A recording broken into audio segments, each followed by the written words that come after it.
एक महाराज एक दिन कह रहा था, मैं सुन रहा था टीवी पे कि हमारी रावण से बात हुई। हमने कहा हेलो डियर रावण। और इसका ये भी दावा है कि इसके जो है हनुमान का मोबाइल नंबर भी इसके पास है। और एक बात तो इसने इतनी खतरनाक बोली ग्रेटर नोएडा की कथा में कि किसी महिला के माथे पर अगर सिंदूर लगा हो तो समझो इस प्लॉट की रजिस्ट्री हो चुकी है, और अगर मांग में सिंदूर नहीं है तो समझो प्लॉट खाली है।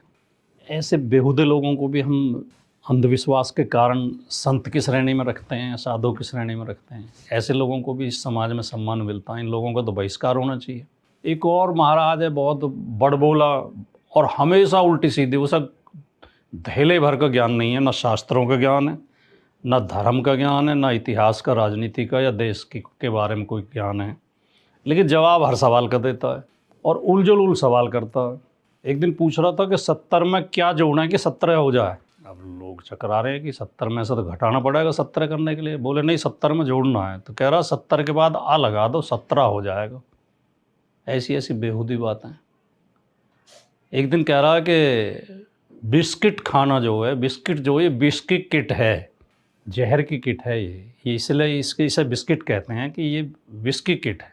और वही महाराज एक दिन बोल रहा है कि आपको पता है 15 अगस्त को देश आज़ाद क्यों हुआ, अंग्रेज छोड़ के क्यों चले गए, भाग के क्यों चले गए, देश छोड़ गए। अंग्रेज़ों ने एक कहानी पढ़ी, अंग्रेज़ों को पता चला कि भारत में एक अगस्त नाम का ऋषि हुआ जिसने समुद्र पी लिया था।